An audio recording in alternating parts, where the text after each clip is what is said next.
Live. Whether the issue is law, science, economics, history, family, social issues, education, religion, government, or national security, Brannon brings the issues of the day into clear focus through the lens of a Judeo-Christian worldview.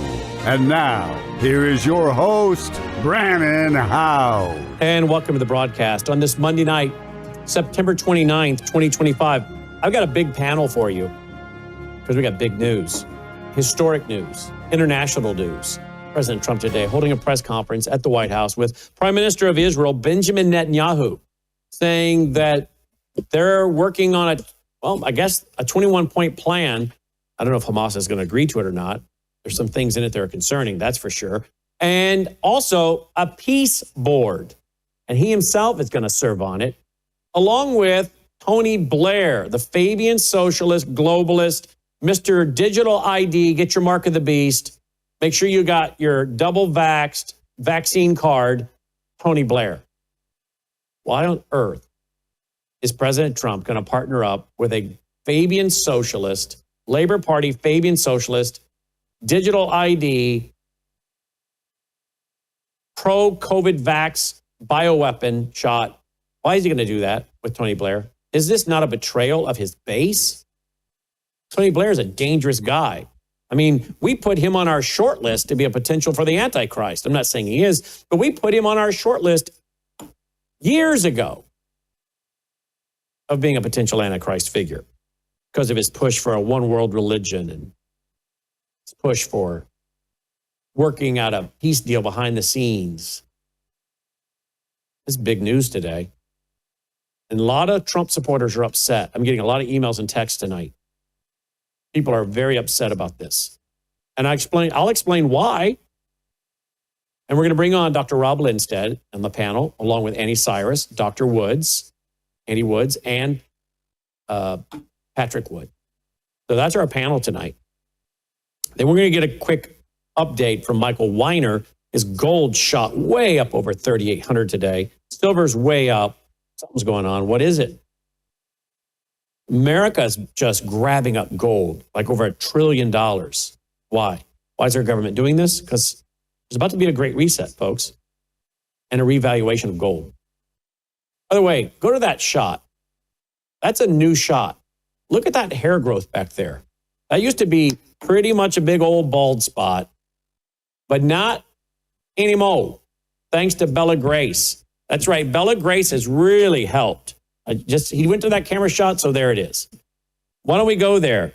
Man alive, we got to get this microphone fixed. I have to let it fly up for a second. Logan's new toy he bought. MelissaHouseBG.com. Go there, and you can get the Bella Grace elixir, which is so powerful. Helps my hair growth, help my leaky gut, stop my eczema, my acid reflux.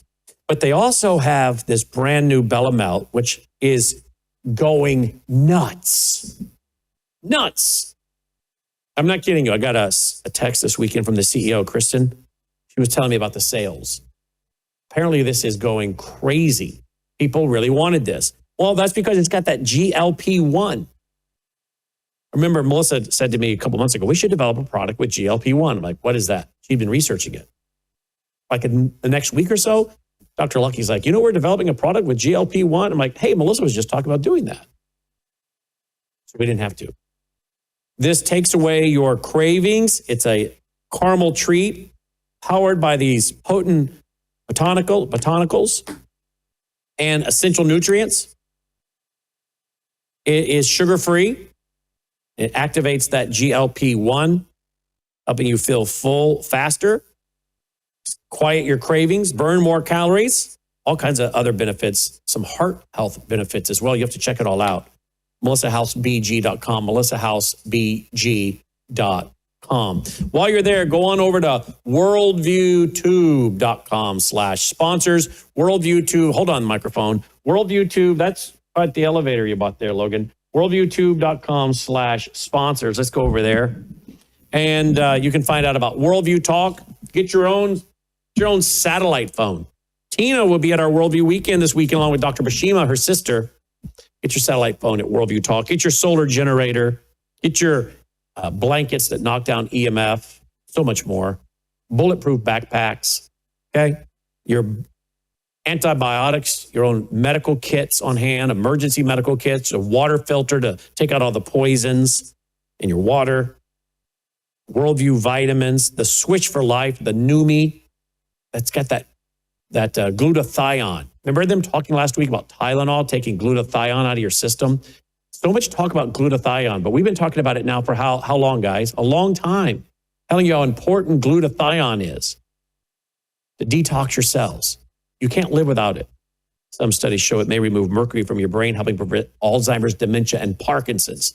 So check that out. I swished multiple times yesterday and today because I'm trying not to get sick before the big weekend. Okay.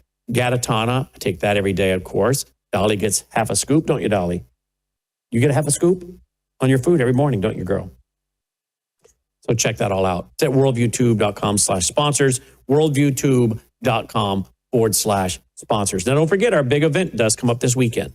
Okay. Look at that lineup. And you got to remember, Byron Stinson, who brought the 5 red heifers to Israel, is not even in that picture, but he'll be there. Okay. It's not too late to join. There we go. Now we got one with him. It's not too late to join. Worldviewstore.com to get your tickets and show up in person. The banquet concert's almost full, really. Thursday night banquet concert's pretty well full and sold out almost. Few more tickets to the actual event. But if you can't make it, you can live stream it. Worldviewtube.com/vault. Worldviewtube.com/vault. We have a lower third for that, guys. Worldviewtube.com/vault. Any level of membership, you can live stream our weekend conference. I will be off Wednesday, Thursday, and Friday. Thursday night's the banquet. Friday's the conference starts. Wednesday, we have to do setup, and I have to do book work and write out checks for speaker honorariums and hotel and flights and all that. Lots of book work, lots of paperwork, lots of administrative stuff. Okay, so I will be off the air Wednesday, Thursday, Friday. Okay, if there is some major breaking thing like, big, then I will be forced to come back. Okay, but other than that, I will be off Wednesday, Thursday, Friday, getting ready for our 22nd annual Worldview Weekend. And I hope a lot of you will live stream it if you can't be with us in person. Worldviewtube.com/vault. You can join at the month membership, 6-month, year, whatever. Thank you. You get access to all kinds of stuff. Plus, it helps us with our general operating budget. All right. So please consider joining and being a part of this great weekend. All right. Let's get going with our panel. Now is a very esteemed panel of experts on what is big international news, historic news coming out of the White House today with President Donald Trump and Benjamin Netanyahu. His 21-point plan. Boy, my phone has been blowing up ever since we got off radio today, where we carried it live with our reporter on the ground in Israel. I got one of my friends who was high up in the government said, this is really weird. This individual basically said, if this wasn't Donald Trump, we would be making analogies between him and the Antichrist. I'm like, yeah, this is kind of weird, isn't it? But hey, I'm not doing that. I'm just saying if it wasn't Trump, people would be doing that. And conservatives who've been high up in the government are sending me that tonight because they're like, he's flip-flopping all over the place. He's praising Erdogan, the president of Turkey. He called him a good man. He called him a strong man. I don't know. And we think we can make peace with terrorists. I think Ronald Reagan said we don't negotiate with terrorists. Well, we're negotiating with Hamas. We're going to cut them a deal. We're going to release a bunch of their terrorists that are in Israeli prisons for life, for murder. We're going to give amnesty to any of the Hamas folks that agree to this. And I predicted on radio today, at the end of the hour, that I believe they'll end up using digital ID, biometrics, basically turning Gaza into like a United Nations 15-minute city. That's what they're going to do. Now, no quicker did I say that than I got off the air and I went and I researched it. And sure enough, I found an article. Here it is. A document detailing plans for post-war Gaza aims to make President Donald Trump's Gaza Riviera vision a reality, using mass displacement, artificial intelligence, okay, and at least a decade of U.S. trusteeship over the war-ravaged enclave, outlined in a 38-page document initially discussed by the Washington Post, is reported under consideration by Trump's administration. Now, I didn't know this when I said this on the air today. I just said, wouldn't it be something if they went ahead and used biometrics, Palantir, digital ID, the UN model, Agenda 21 of everybody registered, 15-minute cities of the World Economic Forum, and they pulled it off in Gaza. I thought, okay, that's not a joke. I bet you they're doing that. Because these guys always tell you what they're going to do. So I went and looked. I thought, you know, if they're thinking about it, it's somewhere on the net. And sure enough, look at this. There's a huge document on this. Huge document. And if you use the old Control F and you put in the word digital, zero ground construction of 6 to 8 dynamic, modern and AI-powered smart planned cities on the inner side of the Gaza Ring. All services and economy in these cities will be done through ID-based digital system. Go to the next one. Because every time they say digital, I've done the old Control F. All services and economy in these cities will be done through ID-based, AI-powered digital systems. That's the next one. And now look how much digital pops up. Convert RE asset into digital asset. Digitize asset information. Blockchain is record of ownership. Digital and land title registration. I mean, they're going to use this model, folks. Yeah. How's this setting the stage for Bible prophecy to be fulfilled? And how is this going to drag America, baby, into more conflict? Are they going to get all the Islamic terrorist nations on board? Because apparently America is going to be taking over.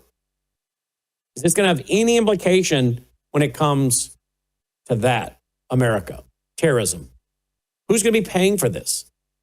Listen to what President Trump, one of many quotes, and then we'll go to our STEAM panel. Dr. Rob Lindsted, Anni Cyrus, Dr. Woods, Patrick Wood. A beautiful area with homes and safety, and they can live out their lives in peace and harmony instead of having to go back and do it again.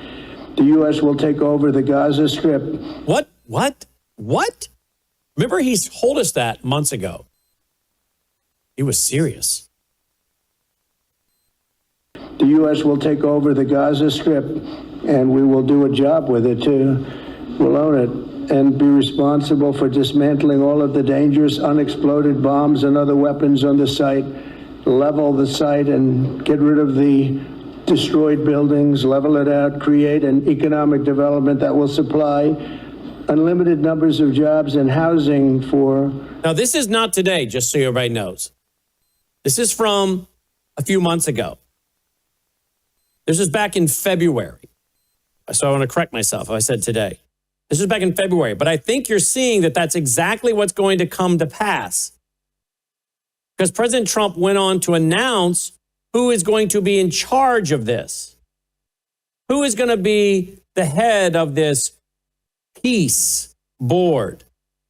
Well, apparently President Trump is going to be in charge of the peace board. Apparently it was not his idea. It was somebody else's idea. But he said, okay, I'll take it. I'll be in charge of the peace board. And he's going to bring in Tony Blair as well. Tony Blair. Oh, I have to get to that. The Fabian socialist.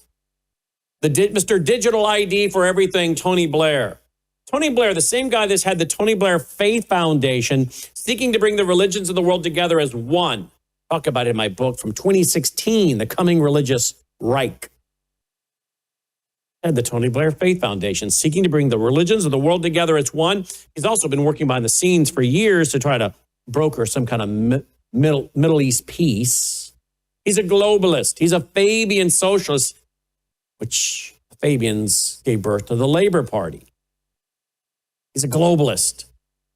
He wants a Eurocentric world government. If you're a Fabian, go read Cecil Rhodes and the rest of them. And President Trump's got to throw this guy in to his plan? Seems like President Trump is thrown in with the globalists. Can I just be honest? Maybe that makes some of you angry, but I'm sorry. That's what it seems like to me. I could be wrong, but I'm not too happy about Tony Blair getting his hands in this. Are you? Mr. We need a digital ID for everything? Oh, I'll play the clips. But here's President Trump saying he's going to be the head of this peace board. To ensure the success of this effort, my plan calls for the creation of a new international oversight body, the Board of Peace, we call it, the Board of Peace, sort of a beautiful name, the Board of Peace, which will be headed, not at my request, believe me, I'm very busy, but we have to make sure this works.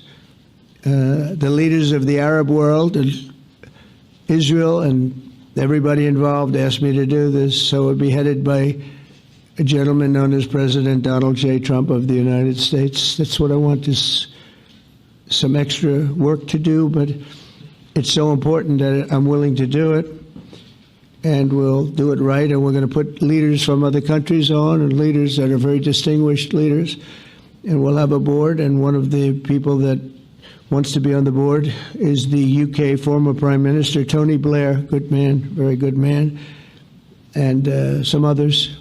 Okay, does Mr. Trump, with all due respect, today you've called Tony Blair a good man, who is basically, for all practical purpose, a globalist, a socialist, a Fabian socialist of the Fabian order, of the Fabian society, where he bragged at the unveiling of the Fabian window created by George Bernard Shaw in 1910, which shows the world on fire, and two men banging on it with an anvil, with hammers, remold it near to a heart's desire. And Tony Blair unveiled it when it returned after it was stolen, and said he hoped that the Labor Party was fulfilling the worldview of the Fabians, his Labor Party. Fabians gave birth to the Labor Party. And yet he called him a good man. Today in this speech, he called Erdogan, the president of Turkey, a good man, a strong man. A man that has gone from really a secular government to an Islamic stronghold. Remember the so-called coup d'etat going on over there that he used as an excuse to, according to numerous reports, murder lots of people in leadership of his government and military, and turn it from a secular government into this radical Islamic nation. But he's a good man. It's kind of like the old line out of Princess Bride. I don't think you'll know what that word means. Let's continue. Donald Trump. And they'll be named over the next few days. And it'll be quite the board. Working, everybody wants to be on it now. I don't know if that had anything to do.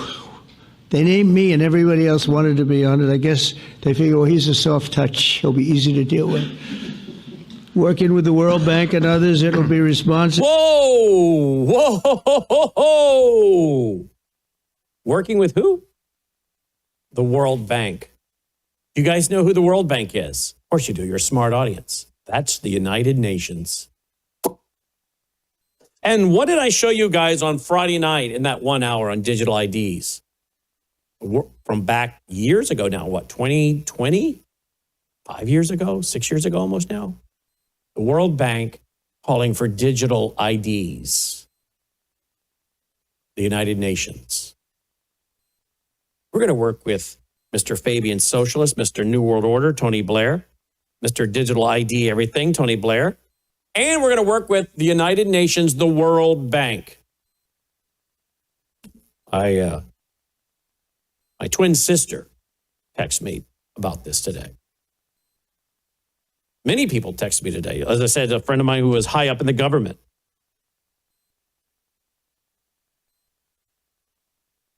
And people are like, I wouldn't believe that this would be something Donald Trump would do.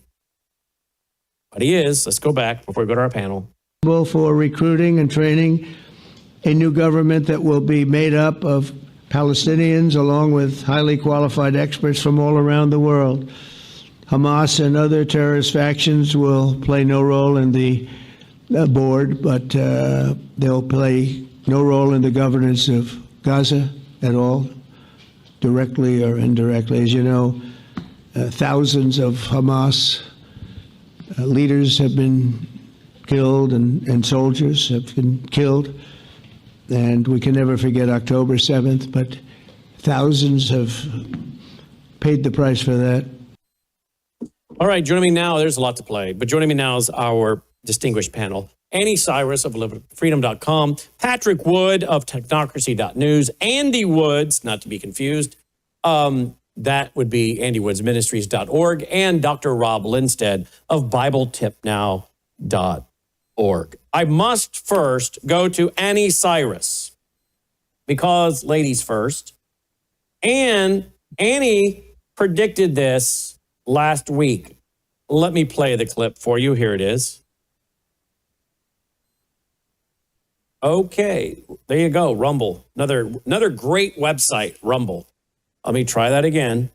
They'll make you sit through a million commercials before they let you see anything. But anyway, I'll try to bring it up. But, you know, I don't know where they're spending their money. Certainly not on their player, apparently. But I'll try to cue it up. Annie, I wanted to play the video of you, but Rumble's not concentrating or cooperating. But you said, I asked you last week about this. Tell me, Annie, what did you say? What did you predict? I said that I have warned my audience, which are your network audience, that my Substack is going to be very busy in next 7 days. And this was, by the way, last Monday, the 22nd. Mm-hmm. And I said, I warned them because this is the week that with UN push, by end of the month, by the 30th, Palestine is going to go home as a state, as a recognized state. And then watch as the flames are going to go higher from Middle East, then to Europe, I named the countries, and then to United States. And then you said, but President Trump is strongly against recognizing the state of Palestine. I replied saying, you really think President Trump, who just issued a visa for al-Jilani of Syria, will have any problem recognizing Palestine? And you said, so you're saying the two doesn't go together. Literally word by word, that is the discussion we had last Monday. So yes, I have a good 5 hours of things to say. At the same time, I have nothing to say. I already said what I needed to say last Monday. Well, here it is. Which is here it is. A small portion of shared audience with yours. That next 7 days, my Substack is going to be busy. I'm going to have my eyes, no matter who wants to report on what, my eyes are going to be on UN General Assembly. This is where Palestine is going to walk away as a country by end of the 30th of September. And watch as everything flips after that. Watch as flames get bigger and bigger in Israel, Golan Heights, Gaza border, and then later on in London, France, Canada, Portugal. Portugal also joined. Australia joined, and then United States of America. But President Trump is saying we're not going to recognize a Palestinian state, right? Mike Huckabee has been very strong about that, right? Is Mike Huckabee going to be forced to resign? President Trump is very against officially acknowledging a state of Palestine, but he has no problem with Jilani getting a visa and coming to America. Give me a break. What you're saying is the two don't jive. No. And there will be a time. Actually, I never thought I would say this out loud or in my own head.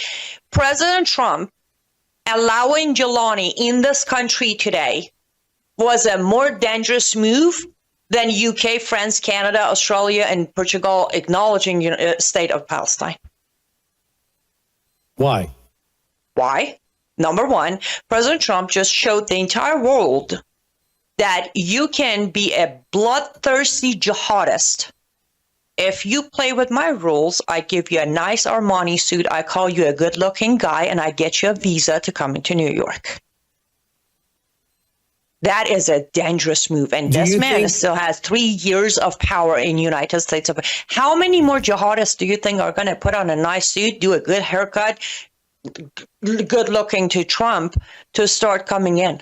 Do you think that this is a foreshadowing of a President Trump recognizing a Palestinian state, or maybe if not officially recognizing it, doing things that send a signal without official recognition? And do you think it's going to eventually lead someone like a Mike Huckabee to find, the old thing they do is, I got to spend more time with my family? Do you think eventually he'll be like, I can't stay here as ambassador of the United States to Israel, I've got to go? Because he's been very strong about this.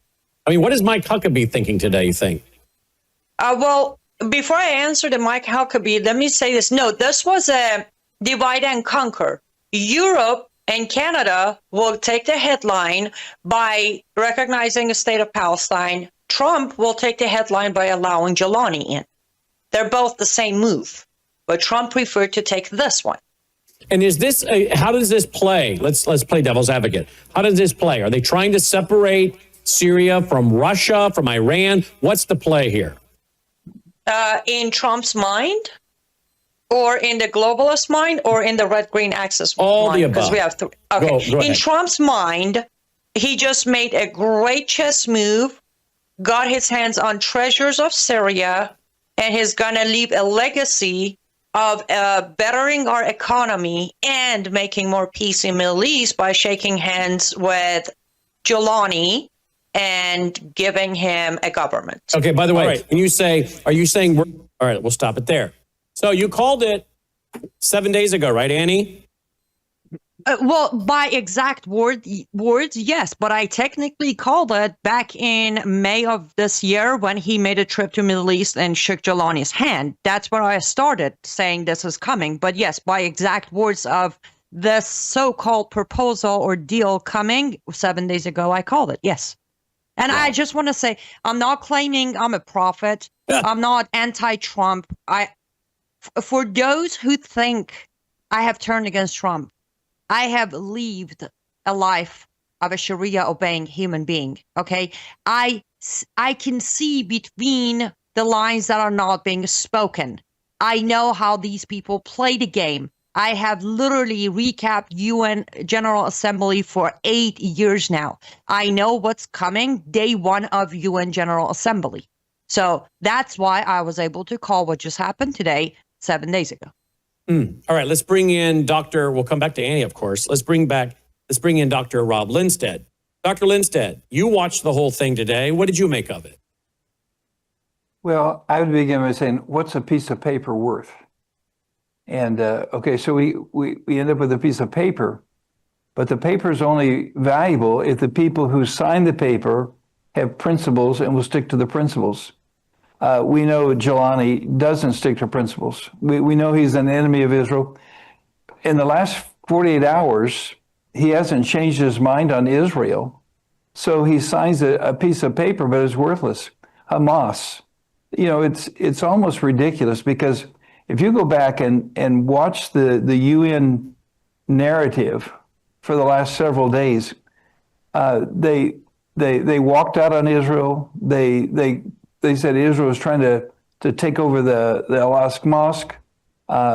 Turkey and Egypt and others have said we're ready to invade them. I mean, they actually use those words, and so they're saying one thing 48 hours ago, and now we've switched. Here's Trump. You know what? I'm not trying to be anti-Trump. He's done a lot of good things in the few months he's been in there, but I'm very dubious about this because he feels like he's doing a real estate deal, and this is not a real estate deal. He has to understand the Middle East, and I'm not sure he does. Why would Hamas? Matter of fact, you know, Hamas says they still have not seen a copy. This is as of 30 minutes ago. They still have not seen a copy of the 21 points. They can't agree on 1 or 2 points. How are they going to agree on 21 points? And I promise this: you're not going to see all the hostages released. The only reason that they would consider it all is because Israel was winning the war. 700,000 or 800,000 Palestinians have fled the country. A couple 100,000 more tried to leave the country. A new leadership in Hamas, young leadership. They don't even know what they're doing. And so maybe that's why they said, okay, we'll negotiate. But I promise this, I don't trust what Hamas puts on the paper. I look at this board of peace. Matter of fact, one other statement said they're going to bring about eternal peace. That's not going to happen. Otherwise, you wouldn't need an Antichrist.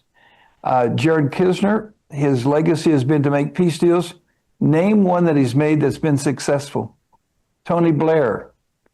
Wow, Mr. Do Nothing. And so I can't say I'm very optimistic. Matter of fact, if I were Israel, I think I think this is a good time for you to say, you know what? I think we'll go back home and we'll continue doing what we've done, and that is to win the war inch by inch. We don't need a Riviera in Gaza. Nope. Let's go to, I agree with you. Let's go to Dr. Woods. Dr. Woods, your thoughts today, please, on this? Well, I kind of look at it through the angle of prophecy. And first of all, Ezekiel 38, verse 8 and verse 11 talk about an invasion of Russia, Turkey, and Iran during a time of peace. So to my mind, this would set the stage for that. Beyond that, according to Daniel chapter 9, verse 27, the Antichrist will launch the 7-year tribulation period by making a peace treaty with national Israel. The way I sort of understand it is the deals will already be on the table. The Antichrist just comes along the scene and confirms what already exists. And so that's why in a lot of English translations in Daniel 9:27, it'll use the word confirm or strengthen. So an existing deal like this, to my mind, pushes us in that direction.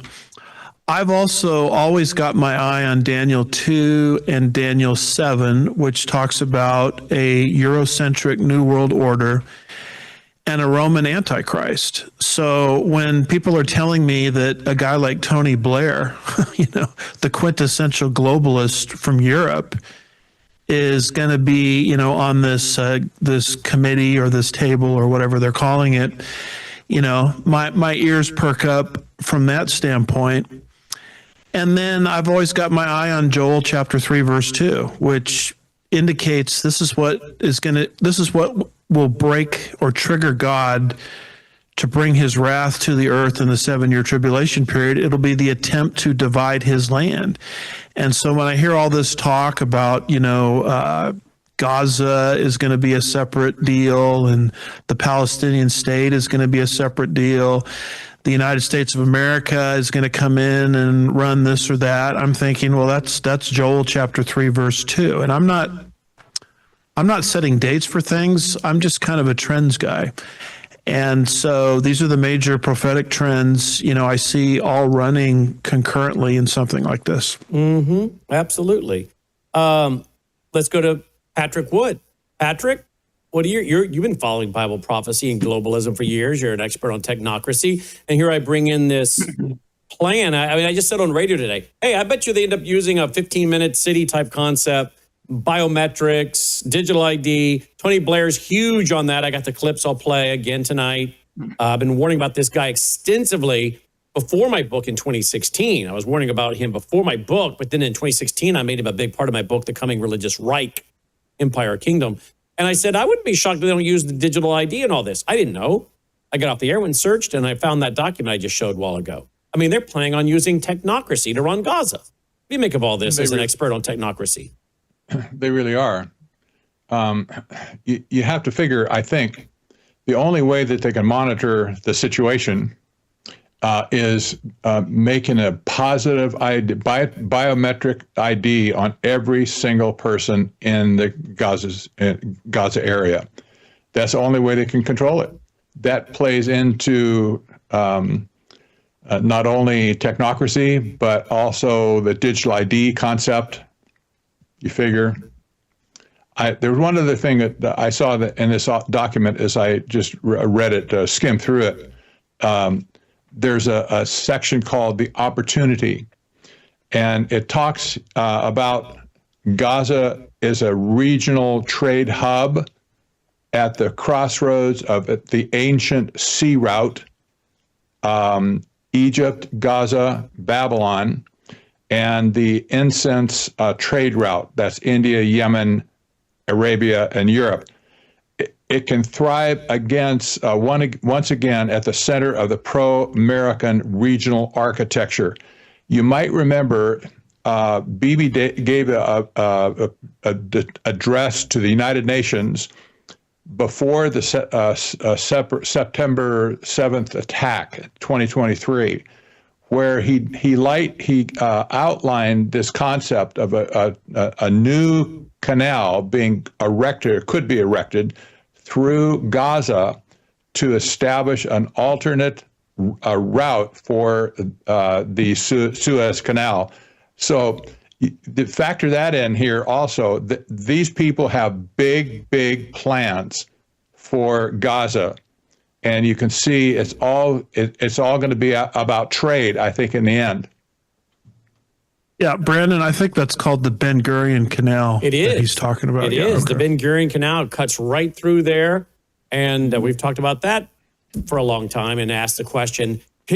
And, you know, a lot of our anti-Zionists have said, is this just a play for the land and money? And, you know, what's really interesting is I don't agree with Tucker Carlson on much anymore. And I played this clip for Logan today. He said, that's interesting. You guys are agreeing on something, but for different reasons. You're on the different sides of this, but you're agreeing as to your concerns.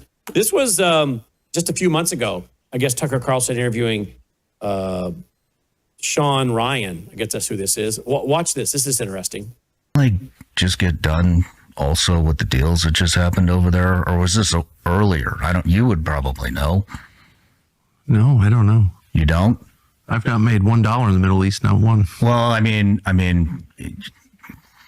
you're a lot more on the inside than I am. And No. I'm just a visitor and a traveler and a watcher, but I don't.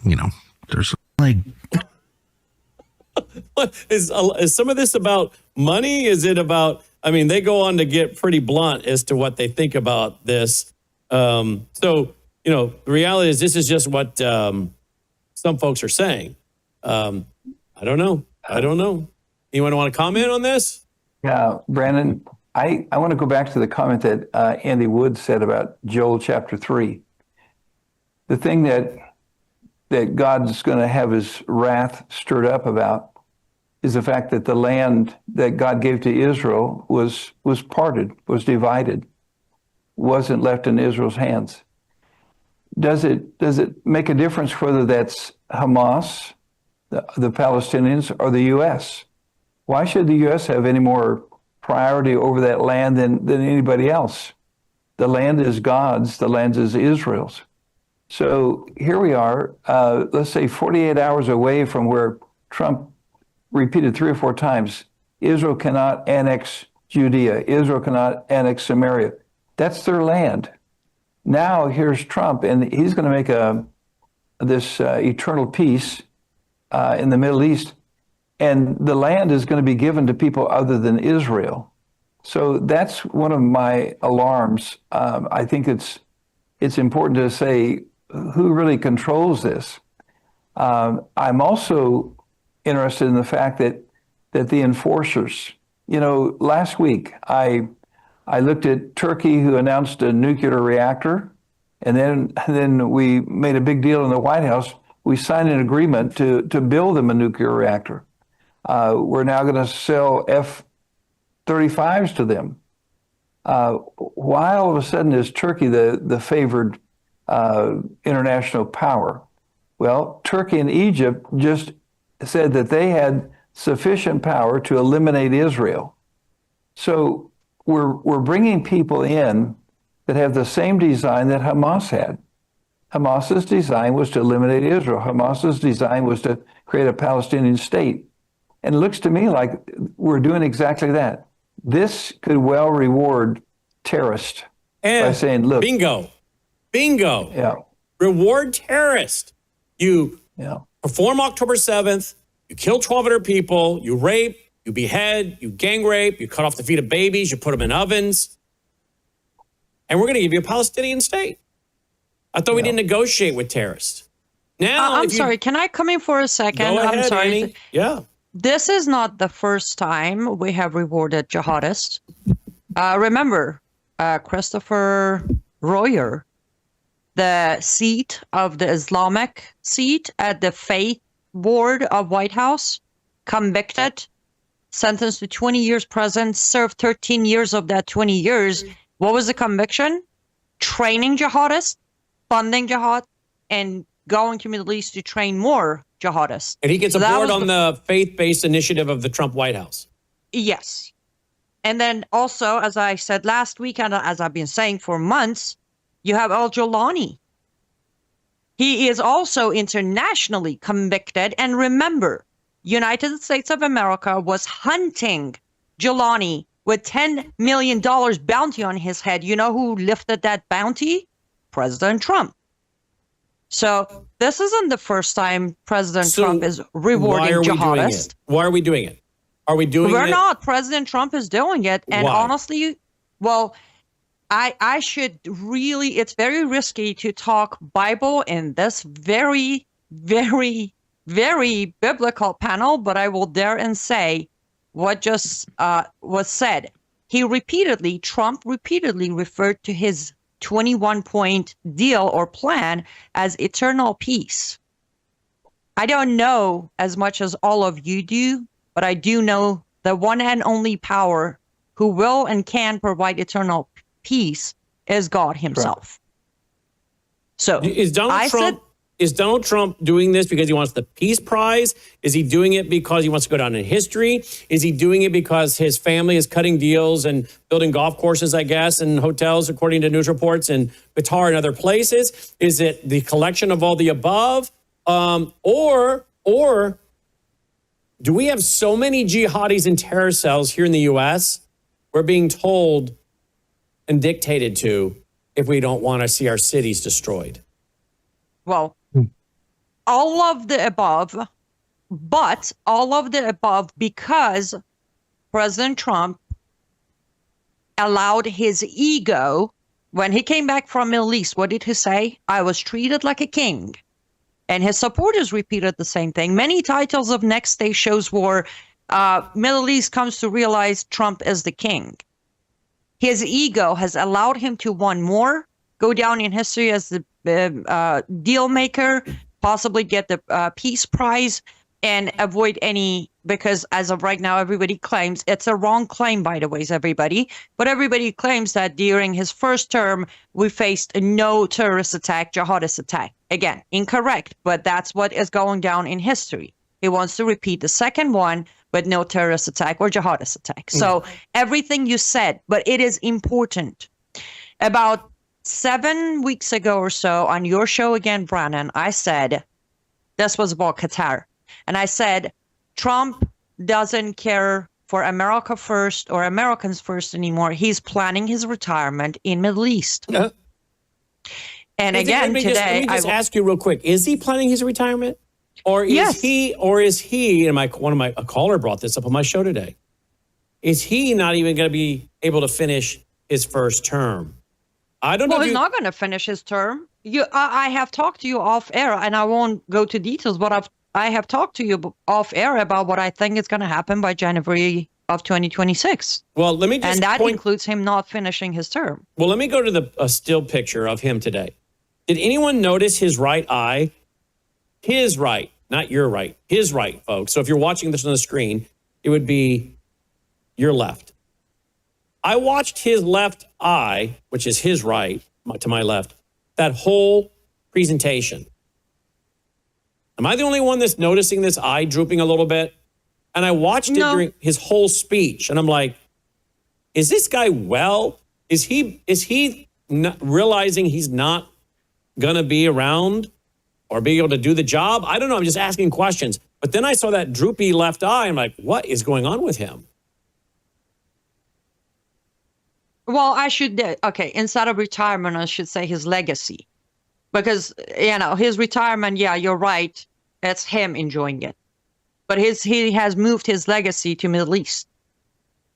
And because of that, he's doing what he's doing. And is that because, I'm sorry to interrupt, is that because he realizes America is in such a bad spot with terror cells, our finances, the economy. I mean, we're in such a bad spot. There's not much he can do in the next few years with this economy. I don't know that he can do anything but switch us to the new system. So is he looking to make his legacy the Middle East because he can't really do much of a strong economy and go down as, the great businessman in America? I will respectfully disagree that he couldn't fix America.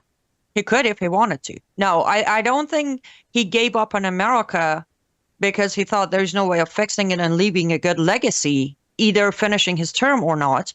No, he acknowledged what every Western leader has acknowledged, which is the gem that is inside Middle East. Many leaders decided to take advantage of the gem of Middle East by creating more chaos, more division, more borders. Let's create Iraq. Let's create Syria. Let's create this. Let's make so many small jihadist countries out of Middle East so they're always at war so we can take advantage of the gem. Trump is a businessman. He looked at it differently. I'm going to take advantage of the Middle Eastern gem by putting my investment into Middle East. Again, personal, very well-educated guess, but that's what I think. So you think you're going to see Trump companies involved in the Gaza rebuild, Annie? No, because I don't think there will be a Gaza rebuild. Let me talk about this real quick. Dr. Lindsted touched on it very accurately. Hamas has not agreed. However, that is not the point. I'm pretty sure the agreement, this deal will not be finalized. This deal will not be held. It's not going to end war in Gaza, none of that. Therefore, there won't be a rebuild or post-war situation. But that is not the point. For me, that is not the point. The point is Americans need to realize the land that we fight for every day that was built on Judeo-Christian values under a Republican administration, under Trump leadership, wrote these 21 points that if you read every single one of them are not biblical, not constitutional, not American at all. That is my point. Regardless, I'm sure Hamas is not going to agree to two of the 21 points are absolutely not something Hamas is going to agree with. Which are? Name those two real quick. Well, one of them is the demilitarization, meaning they have to give all of their guns. They have two different systems to give all of their weapons, not just guns, but all of their weapons. They have to give them to the new leadership, which they call Word of Peace, led by President Trump. Hamas is not going to. Hamas doesn't have the authority to give those weapons to anyone. They have to get the approval from Islamic Republic of Iran and heads of Qatar. And neither one of those countries are going to give away millions of dollars in investment of weapons. So that's one of the things. However, there's a little article in that 21 plan that says some of the terms are still negotiable. So I don't know. They might negotiate that with Hamas and say, okay, you agree to the deal. We give you amnesty. You leave Gaza and take your weapons with you. Then Hamas will agree with that. Otherwise, there is no way Hamas, again, they don't have the authority. Let's not forget, Hamas by itself does not exist.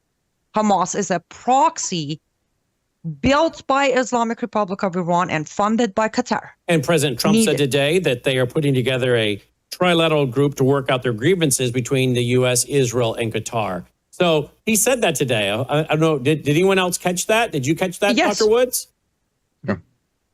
Yeah, I did. Let me just say one quick thing about this Prince of Peace thing. I believe this. God has designed that part of the world so that no human solution can fix it.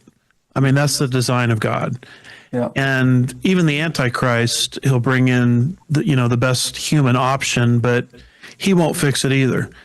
And so the only one that's, I think Annie referred to this earlier, the only one that's going to bring peace to that region is Jesus Christ, the Prince of Peace. And this is by the design of God. And so any man that steps up and says he's bringing in eternal peace, I don't care if I voted for him or not, if he's a Republican or a Democrat, if he's a conservative or he's a liberal, if he's an American, if he's Muslim, I don't care. That is a non-starter. It's a non-starter politically. It's a non-starter spiritually. And if it were to ever work out, God himself would be denied the glory that he deserves. So that makes me, this whole talk that he's doing about eternal peace, I mean, that makes me reticent about the whole thing right out of the get-go. Stealing the glory from God, Dr. Lindsted, I had a well-known, internationally known pastor call me a week ago this past Saturday, and he said to me for the second time in a few months, he said, when is God going to judge Donald Trump for his overwhelming arrogance? He said, I appreciate so much of what he does, but how long is God going to put up with his arrogance? Well, that's between Trump and God. But here, that's a long-standing pastor in his 80s. That's a very much an expert on the Middle East. He's a Zionist like us. He's a dispensationalist. He's a historian. And I think the bigger issue for us isn't what God wants to do with Trump or not do with Trump with arrogance when it comes to usurping God's glory and eternal peace that he says he can bring and whatnot. But what is God going to do to America? There's a guy that wrote a book. We've interviewed him many times. He's a former federal Treasury official. And he wrote a book 20-something years ago, during the Bush administration, to George W., called As America Has Done Unto Israel. As America Has Done Unto Israel. McTernan, I think is his last name. Yeah. John McTernan. Yeah. And I had him on, I don't know, 6 months ago, a year ago. He details, Dr. Lindsted, whenever America moves against Israel, these horrific things happen. I mean, like hurricanes that just wipe out so much of Florida and this and that. I think we got a hurricane headed to the U.S. right now. Don't we have a hurricane headed our direction right now, guys? There's one in the Atlantic, but I think it's moving. A couple of observations. Number one, Andy talked about that would take glory from God. And if you look at Ezekiel 39, when this invasion occurs, all man's solutions fail. The armies have deserted Israel. And then there's a series of 7 disasters that only God can bring about a victory. And so it's like when Israel left Egypt, they couldn't point to something that they had done. No, God did a miracle. God delivered them in a miracle way. And I think Andy's right. I think this would show the glory of God, because look how many times. I mean, I have a list of everyone. Jimmy Carter. You go back and all these people that have tried to make peace. It would be the big feather. And but something that I noticed was he refers to this proposal, and it's almost distant from him. I don't think Donald Trump made the proposal. I think somebody has suggested this proposal, and he maybe is doctored a little bit, but really it doesn't seem to have the Trump stamp on it. So how does he fit into it? Well, I think he does want a Nobel Peace Prize. I look at it as ego versus principle. There's people who negotiate based on the principles that they have. The Bible has principles in it. God has principles. And people with integrity have principles. But there's others, and they can do some of the work that someone that has principles can do, but they do it for their ego. It's one more thing that we can show that we've accomplished. Things done with an ego normally fail down the road. And I'm afraid that may be what's taking place here. It sounds good. We're making a peace deal where it sounds good. We just had a United Nations that was explosive. The chairman of the United Nations said, the world's on fire.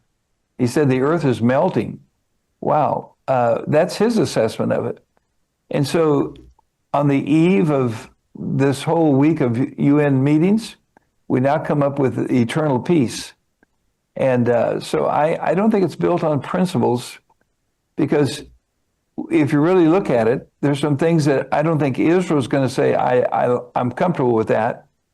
And I know there's some things, as Annie's pointed out, that Hamas is not going to agree to. We can't get them to agree on a couple principles. Number one, release all the hostages. Number two, surrender your weapons. We can't get them to agree to two principles. How do we get them to agree to 21? So I think it's ego versus principles and integrity. And I'm not sure that this proposal has the stamp of that. Let's go to a clip. President Trump praising Erdogan today. Listen to this. Complex. I mean, after 2,000, 3,000 years, whatever it is, I guess it's got to be a little complex, or it would have been done a long time ago.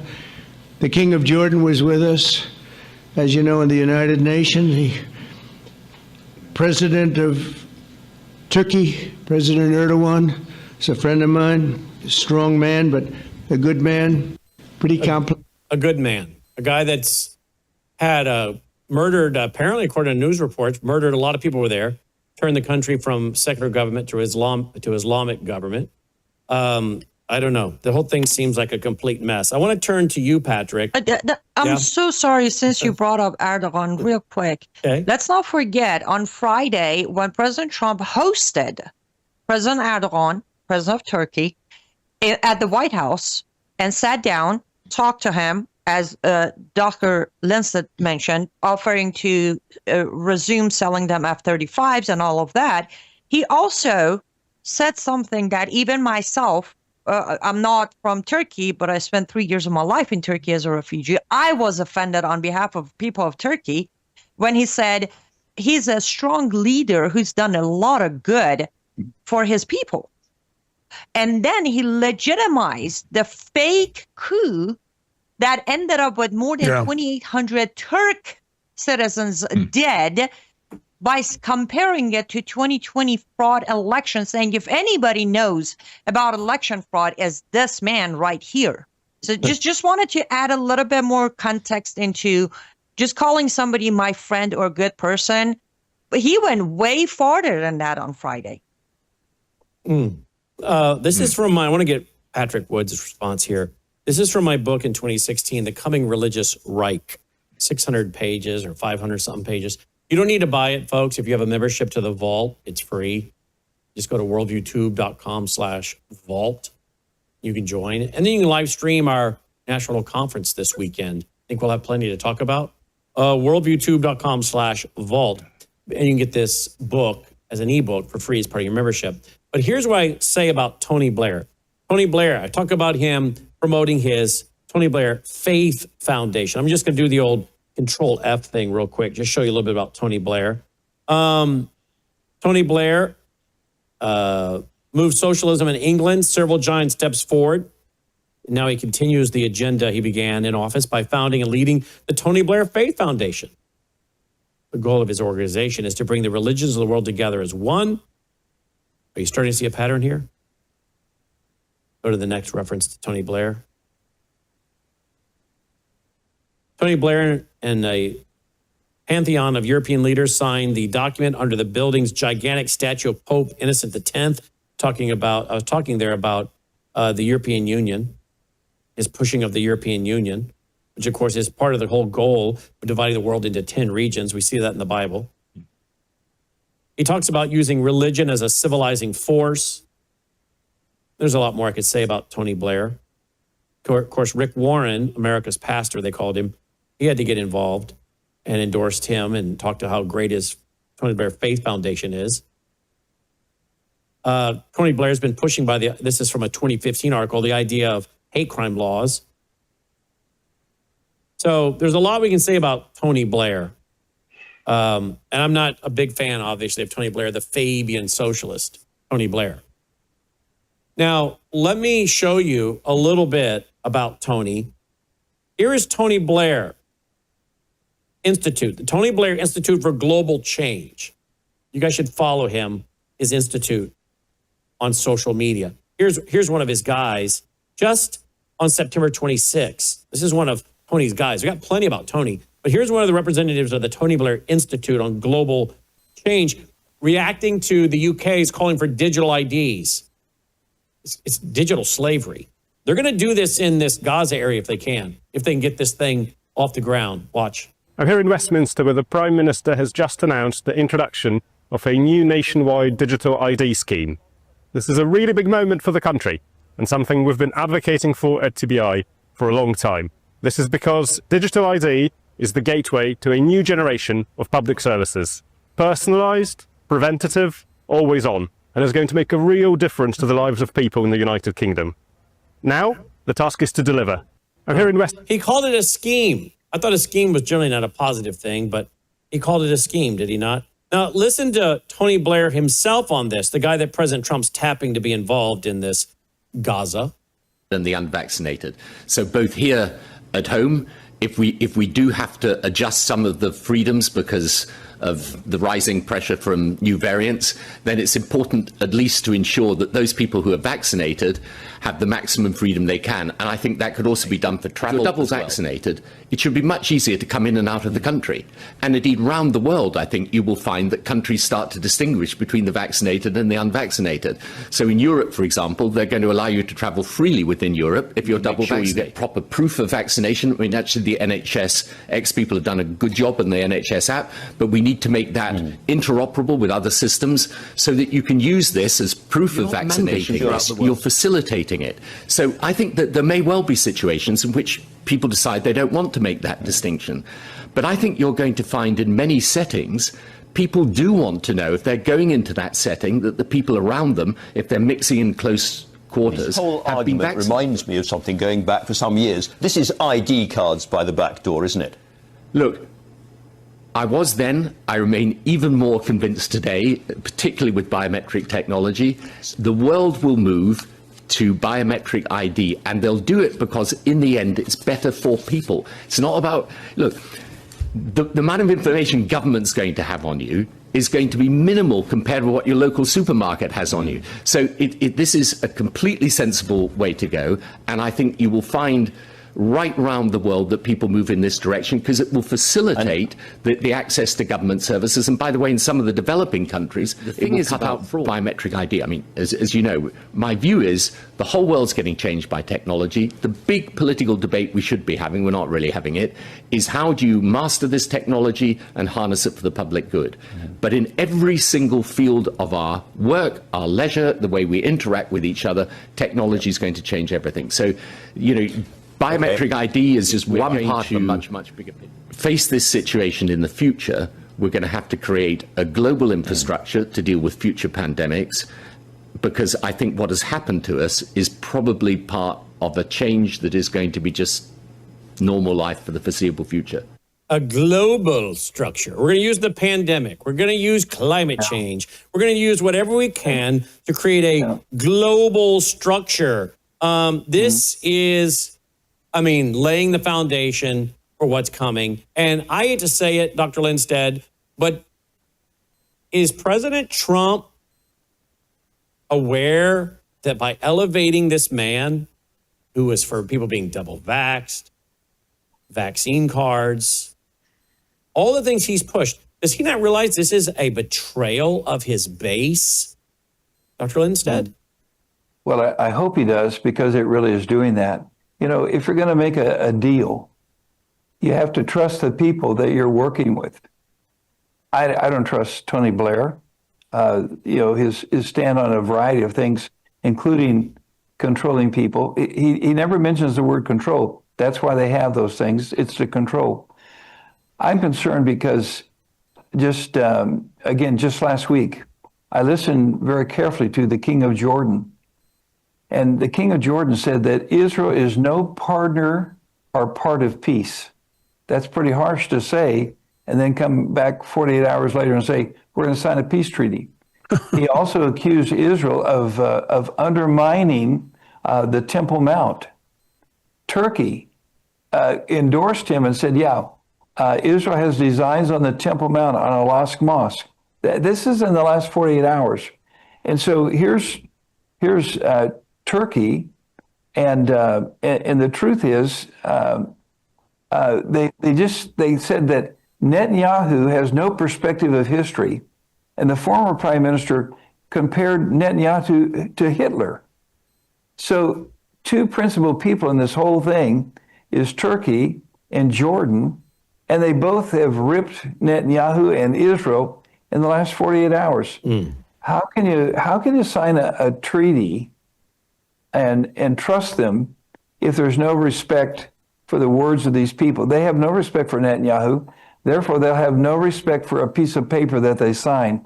I think all it does is kick the ball down the road and make it so that the search for a real peacemaker, a human peacemaker, is going to continue. But it certainly draws people's attention to that the world wants peace. They want it in the Middle East, and they'll do just about anything, even if it doesn't make sense, to try to get that peace. And while we're doing that, Patrick Wood, there will be some things that come out of it. And one of them is that Tony Blair is a good guy. Tony Blair is going to get involved. He's a good guy. He and Trump are friends. Trump wanted him to be involved in the peace board. He must be a good guy. But Patrick, I want you to respond to this clip, please. We cannot continue with business as usual, and change is inevitable. This is where technology, like digital ID, becomes critical.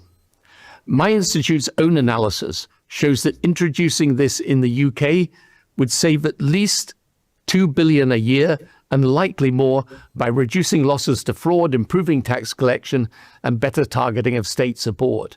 We know this because around the world, countries like Estonia, Singapore, even India, have successfully implemented digital ID systems, cutting red tape and improving efficiency.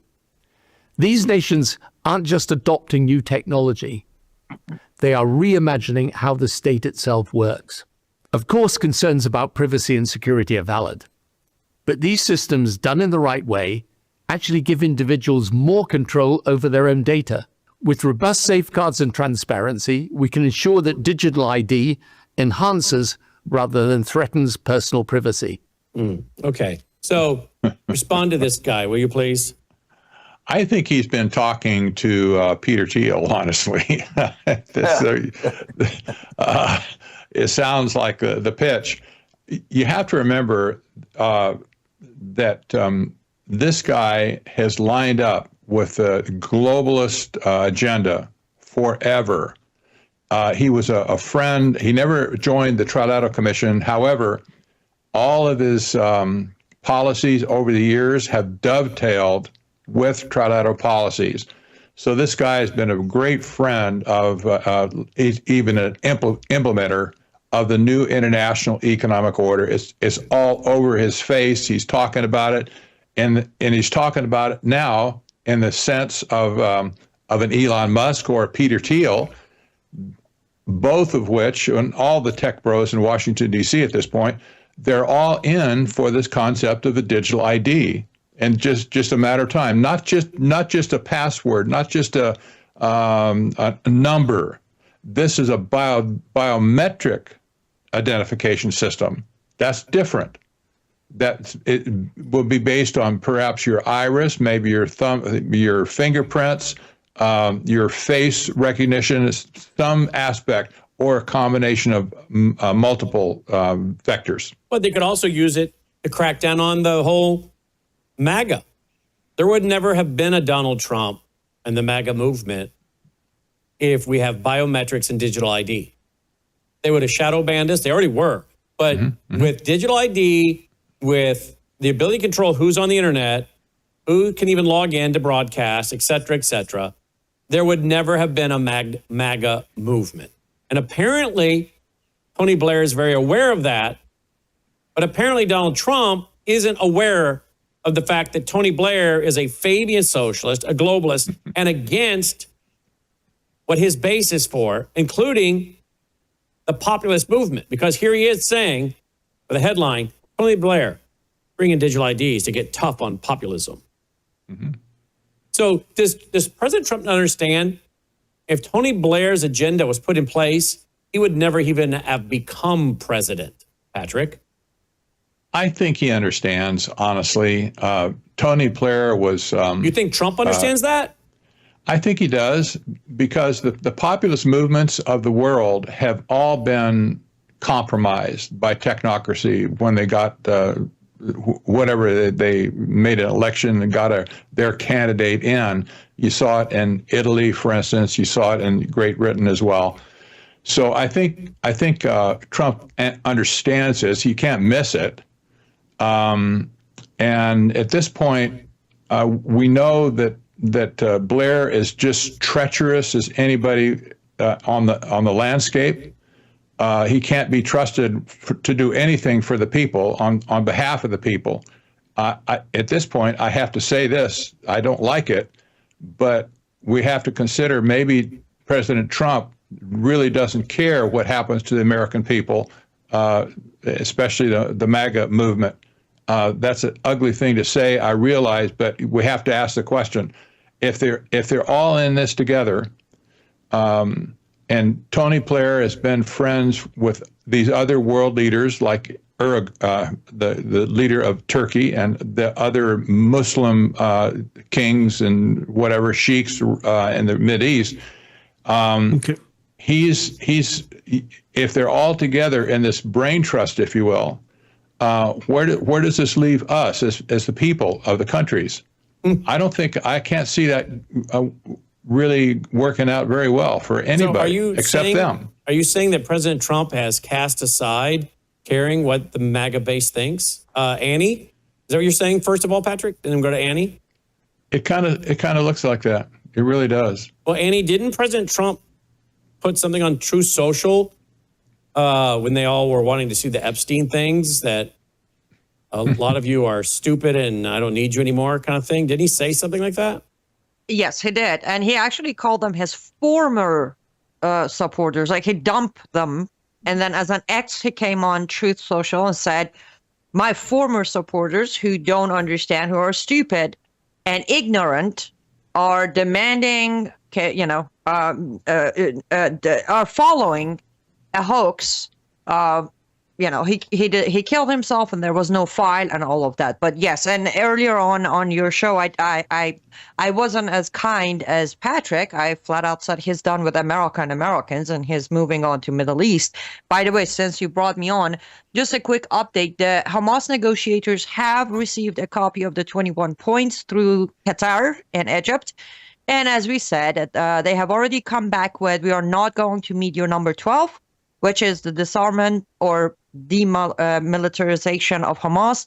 Their argument is that we're going to lose our leverage. The wording they have used is they're going to lose their leverage, and it will compromise their right to resistance. So there you go. Let the game begin. They already said no to number 12.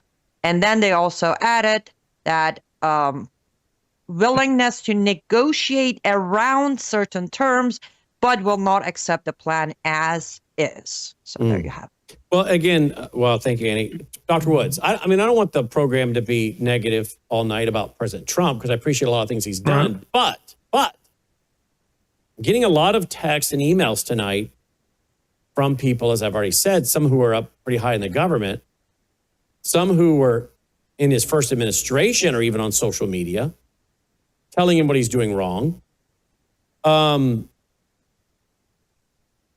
I want to be positive, but a lot of great points have been brought up tonight. Does President Trump, we need to obviously pray for him, but is he lacking discernment? Is he in a bubble and there he doesn't have all the information? Is it arrogance, or is it a collection of all the above? Is he just a pragmatic guy? Because that's what people said from the beginning when he was running the first time. You have to understand, he is a pragmatist. He doesn't have core principles. He's a pragmatist. How do you see all this? Well, I go back to, I think it was Alexander Hamilton, I believe, said this. He said something to the effect of, all men with political power should be distrusted. And I, as a new voter in 1980, my first president I voted for was Reagan, 84. Second president I voted for was George H.W. Bush. We went through all of this with George H.W. Bush. I mean, he ran a very conservative campaign against Michael Dukakis. He brought up, Willie Horton. He brought up the ACLU connection. And so we all thought that George H.W. Bush was going to get in there and kind of complete the Reagan legacy and be a real conservative. And he just got, either he was already a globalist to begin with, or he got sucked in by the globalists. And suddenly he started talking about this murky New World Order. And he's the one, you remember, that wouldn't guarantee the loans for Israel. And Secretary of State James Baker said, blank the Jews, they don't vote for us anyway. And so, you well into his term there, he sure seemed like a different guy than what he ran on. So if that doesn't teach us a lesson about people, nothing will. I think Trump is the same way. I think he's basically a pragmatist. I think once you sit in that chair, you get pulled all kinds of different directions by forces that most of us can't even contemplate, not sitting in that chair. And he's a human being, and he's tainted by the exact same sin nature as the rest of us. And that's why Alexander Hamilton said what he said. All men with political power ought to be distrusted. Power corrupts. Absolute power corrupts absolutely. Fortunately, our founders were wise enough to divide up government. And so I think we have a right to ask questions like this. I mean, why is it that you ran on a MAGA platform and said one thing, and now you seem to be doing something completely different? And, the more disrespect he throws towards his base, to me, the more of a sign it is that he's moving in the wrong direction. And we as Americans have every right, to point this out. So I don't feel bad about it or guilty about it at all, even though I voted for the man 3 times. I want to move to World War III here, but I want to play just... Brannon, yeah. I'm so sorry. I am trying my best to be, polite here, but I want to say something, again, at the risk of being a wrong person to speak of this in this panel, but I understand what you're saying of, yes, we appreciate all the good he's done. But one thing I have learned as a very newly saved Christian is our way to heaven, it's not about our report card. It's not like you did 5 good, 1 bad, okay, you get to heaven. Right. Okay. So that's how I'm looking at this. He's done great for economy in the first term, whatever the case might be. But his behavior in the last 3 months has been absolutely, in all shapes and form, not biblical. I'm an independent, so I'm neither conservative, liberal, Republican, Democrat, none of that. So I can't even hide behind that. But my only way of looking at his behavior and putting my support behind him or being negative about him comes through my faith in Christ. And I can't support this man, no matter how many good deeds he puts on the table. Here's an example. He, as you just said, as Andy Woods just said, he ran on America first, shut the doors, stopped trying to plan. By the way, the plan you read, Brannon, you didn't, for your audience to know, this plan is estimated to have been written and finalized on August 25th and discussed in the cabinet on August 27th. That is 22 days ago. So he came up with the plan, his administration, his people put the time and energy to come up with the plan to rebuild Gaza under his supervision or his lead, whatever he called it. What happened to America? Why don't we put that time and energy and effort to rebuild here in America? Yep. Why are we going to Gaza to rebuild? That is not America first. And again, as we repeatedly said it, people online are saying it, he's directly stepping on God's toe by trying to claim the land that was directly, word by word, very clearly, doesn't need an expert to translate it. It was given and promised to Israel. So I just wanted to say, I understand what you're saying, but I do not feel at all bad. And I don't even think we're being negative about Trump. We're being informative to your audience who may not understand what's coming. Amen to that. And I'll tell you what's coming. It is a massive terrorist attack. You and I know it. This audience knows it. These people, military-age males, weren't sent in here to, become fat and lazy and enjoy the American way of life. They're still here. We never hear about the CCP 100,000 plus military-age males. They're still here. Former CIA, former intelligence people are screaming at the top of their lungs about what's coming. And we're worried about Gaza. We're not telling our people, You need to get food, you need to get water, you need to get medical kits. That what happened on October 7th, they told us they want to do this in America. They're going to go after our churches, our schools, our hospitals. They just found hundreds of SIM servers and SIM cards that could disrupt all of 911, send out what are millions of fraudulent text making threats, use it to take the 911 system and SWAT hospitals, churches, elementary schools, whatever, to royally confuse the first responders, as I've said over and over, move them to the wrong side of town, and then they go and attack the other side of town. They can disrupt transportation. I mean, I've been reading over the weekend more about these SIM servers and SIM cards. And I'm telling you, you know they're not just in New York, 35 miles outside of New York. You know they're all over the country. And this report coming from the DNI a week ago Friday was warning first responders.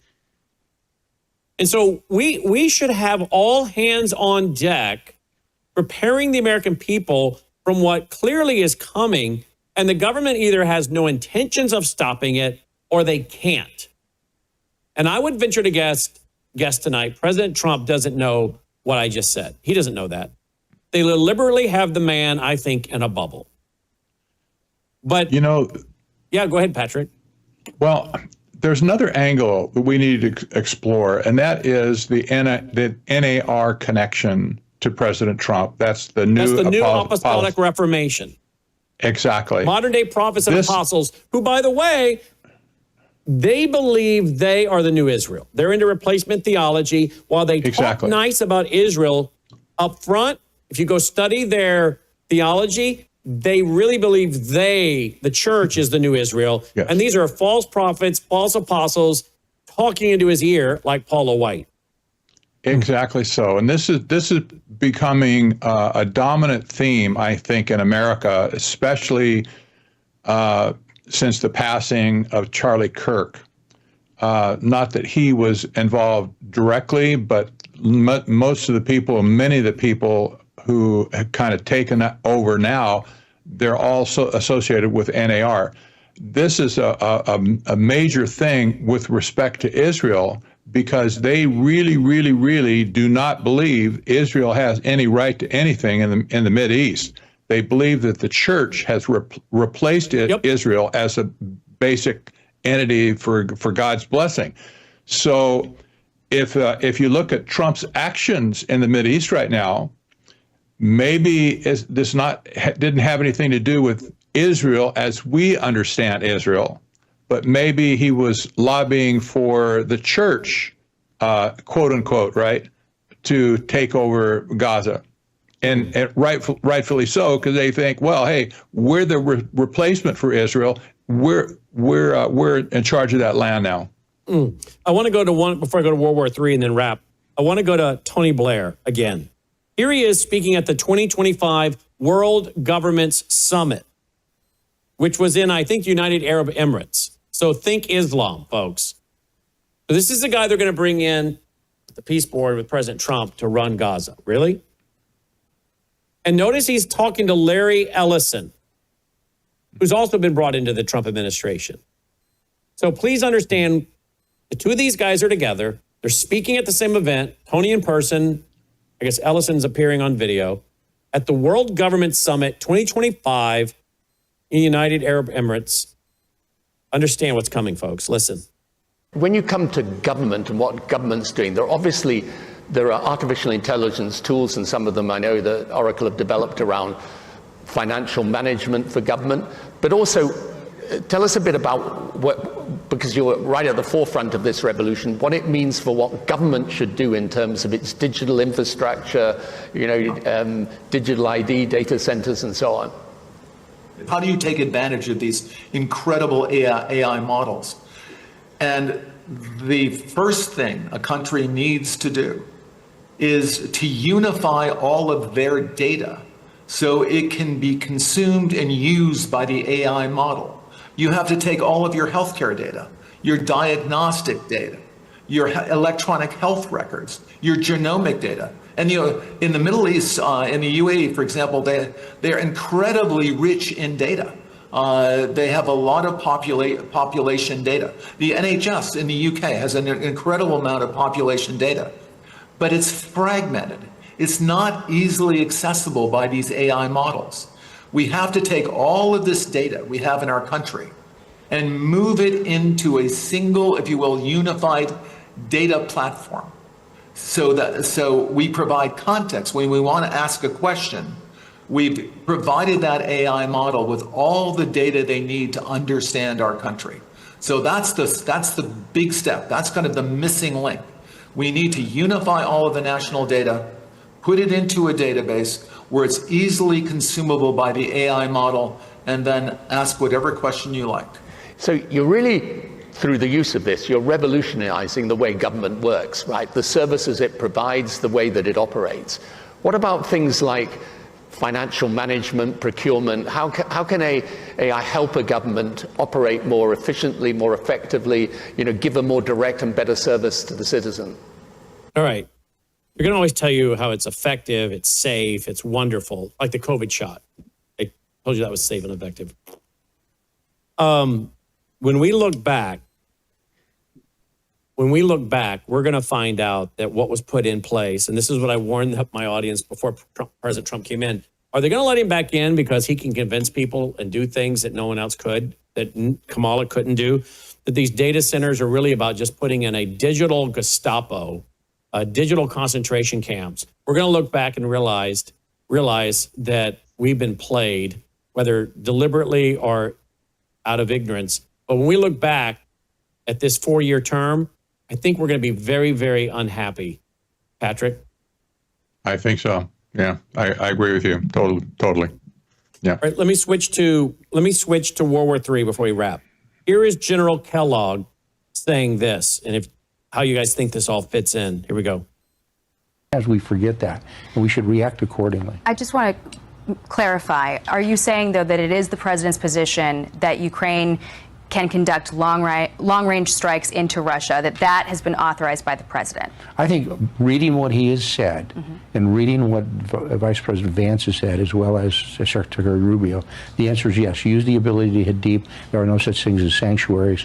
That's one of the reasons I believe that this last week, and it has been confirmed, that President Zelensky asked President Trump to get Tomahawk missiles, which give you a depth. They're really good systems. America makes the best systems in the world. Are we giving him the Tomahawks? Well, that decision has not been made, but he's asked. I know that President Zelensky did, in fact, ask for them, which was confirmed by a social media post by Vice President Vance. That's going to be up to the president to do it. Okay. General. Okay, so he just said, yes, they've been given permission to strike deep inside Russia.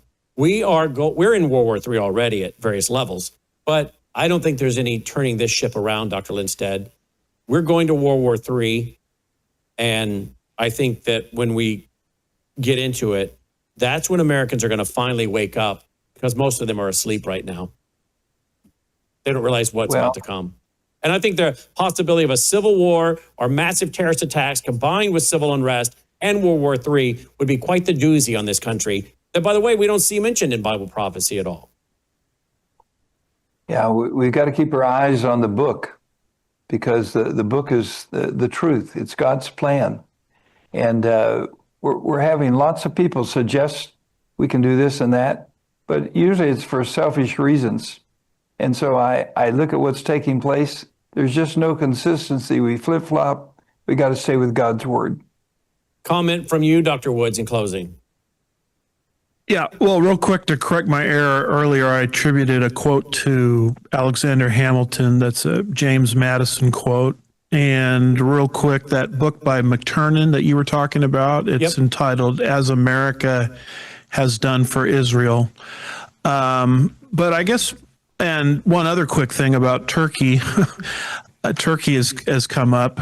So let me talk Turkey here for about 30 seconds. Four names in Ezekiel 38. And it's the only nation that we have in that chapter that gives us four names. Identify Turkey as one of the invaders: Meshach, Tubal, Gomer, and Togarmah. So if someone tries to sell you on the idea that Erdogan is a man of peace and a strong man and a good-looking guy and all this kind of stuff, as Rob just said, Dr. Rob just said, we got to filter that through the lens of God's word. Turkey is one of the invading nations, and it's fitting into the exact pattern that God said it would fit in. So I guess by way of closing, I think that last clip you played of the centralization of technology. We've got to centralize everything. Boy, that sure sounds familiar. That's what Nimrod tried to do in Genesis 11 at the Tower of Babel that God disrupted, and that is the path of the future Antichrist. We know he's going to do the exact same thing, Revelation 13, verses 16 through 18. And just as Nimrod was stopped dead in his tracks as God confounded the language through a miracle, the Antichrist is going to be stopped dead in his tracks through the second advent and personal return of Jesus, who finally will bring true lasting peace to the Middle East. So if you're a believer in the Lord Jesus Christ, in spite of all these things we've been talking about, you can be optimistic that you're on the winning side of history. Amen. Dr. Amen. Dr. Wood, or Patrick Wood, since 2022, Russia has spent about $263 billion on military advancement. They don't seem to be slowing down. How do you think the war is being advanced with Russia based on Palantir, AI, other companies? I mean, Palantir, they said, was involved early on in tracking down bin Laden. Do you believe this pushing of war against Russia, as Trump has done in his True Social, is because he's been told by J.D. Vance and Palantir and these guys, we can defeat Putin because we have this powerful computer system that can target cities, everything we need, and we can beat him in a war now? I think that's a good point. Nobody in the civilian world has a good understanding of just how powerful Palantir's weaponry is at this point, the AI weapons they have. And apparently, however, when Trump recently went to the UK, and with all the tech bros in attendance, by the way, and he made a couple of deals with the king over there, King Charles, Palantir walked away with a $1.2 billion contract from the UK for their war-making software, the targeting software. That's the biggest foreign deal in the history of the world, I think, at that point for software programs. So this probably will be spread to all the NATO nations then, and they'll have it in their possession to execute against Russia. Now, Russia doesn't have this software program. And it appears to me that, yes, that Trump might be overconfident at this point. But nevertheless, this is the situation. How could Trump say with certainty that he was going to push Russia back to the original borders of their land, and without any way to make it up? Well, the only way I can see it is taking the combined forces of NATO to push back forcefully, and that basically is going to trigger World War III, in my opinion. So who knows? And Annie, President Trump saying, this and that about Venezuela. We've already targeted a few folks out there smuggling drugs, which I think is fine. But now they're talking about maybe striking with drones, et cetera, inside the country. I'm sure there are people who would like to be set free from crooked Maduro. But again, we need to concentrate on America. We know that Hezbollah is in Venezuela. That's Iran. China's in Venezuela. We got a lot of our enemies are in Venezuela. We don't know what they've developed. Since about 2010, we have talked about perhaps missiles being in northern Venezuela, Caracas, Venezuela, 1,264 miles as the crow flies to Miami. a flight that goes from Tehran to Venezuela all the time that you can't get on. It's a government flight, obviously. What do you make of us now stirring it up with Venezuela militarily? Are we again not inviting massive kinetic warfare on our own soil, as Gordon Chang has predicted is coming to the American soil? We are. We absolutely are. And as far as missiles, I have a report on my Substack showing the receipt that most of the Shahed missiles are being built, literally built and stored in Venezuela. And yes, you have IRGC and Hezbollah there. But problem at this point, I'm going to switch from Trump and administration to people. Brannon, the problem with most of our fellow Americans is, as you said earlier, it's hypocrisy. Okay. There is a support for what Trump is doing with Hamas. By the way, quickly, since we're doing quick notes, back to what you just said of possibly them doing October 7th here in America. Why wouldn't they? They just learned that you can commit October 7th and then be rewarded or be given amnesty if you just agree to Trump's terms. So that just encouraged them to do it. But problem is, people are cheering this so-called 21-point deal because Trump is working towards peace. But then when it comes to Venezuela, they also cheer that because Trump is fighting evil. You see where I'm going with this? Mm-hmm. As long as there's such a high level of hypocrisy within, I will say this out loud, forgive me, within the Republicans and conservatives of America, they need to take notes from Democrats. Look, no matter what, they fight for the cause. And I was under impression Republicans and conservatives' cause is America. Stop the hypocrisy. And to my fellow Christians directly, I just say, open your Bibles. And if you would take my suggestion, just read this, specifically go to Ephesians 5:11 and stop defending President Trump's deals and also stop cheering him when he decides to have selective outrage and go to Venezuela.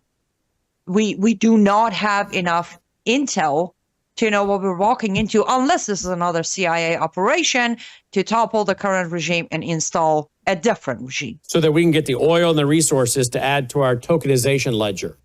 Exactly. Just like what just happened with Pakistan and with Syria, we're just doing the same thing with Venezuela.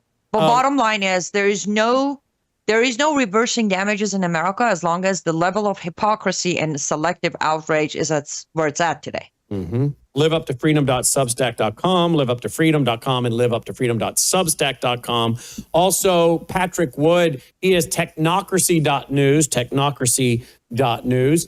Andy Woods, he is andywoodsministries.org, andywoodsministries.org. Rob Lindsted, Bible Tip. That's Bible TIP, stands for Truth and Prophecy. BibleTipNow.com. I got all that right, Rob? Yep, you do. Guys, thanks for being with us. We appreciate you guys. You're very, very well appreciated by our audience. Thanks for being with us tonight. Thank you, Brannon. God bless. You too, guys.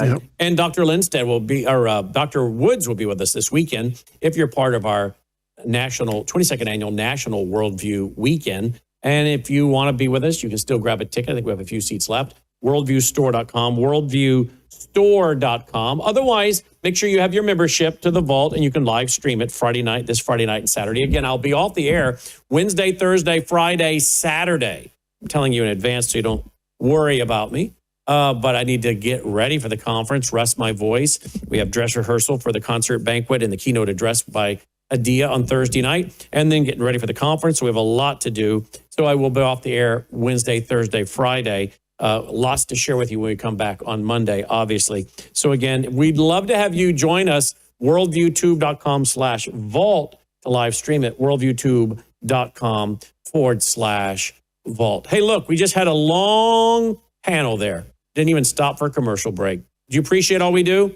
Please go to worldviewtube.com/sponsors, worldviewtube.com/sponsors.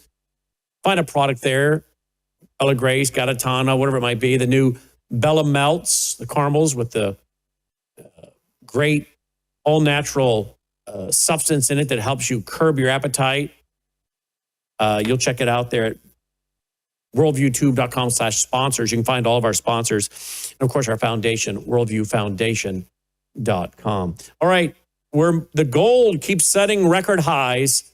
Silver is way up today. Let's get a quick update from Michael Weiner.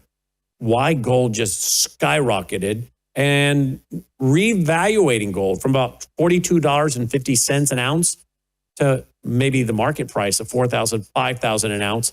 Again, more proof there is a great reset coming. And it's going to involve the de-dollarization and the reset. We'll get into it for a few minutes before we close out tonight with Michael Weiner right after this. Don't go away. News is moving faster than ever, and so are we. Worldview Tube brings you 24/7 live stream coverage and now real-time alerts when it matters most. Once you have the Worldview Tube app installed, exit the app and navigate your way to Settings.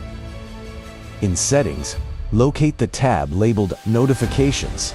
Select the Notifications tab. Scroll down until you locate the Worldview Tube app icon.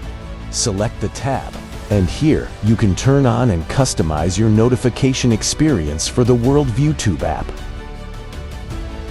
News doesn't wait, and neither should you. Turn on push notifications to stay informed. Every headline as it happens.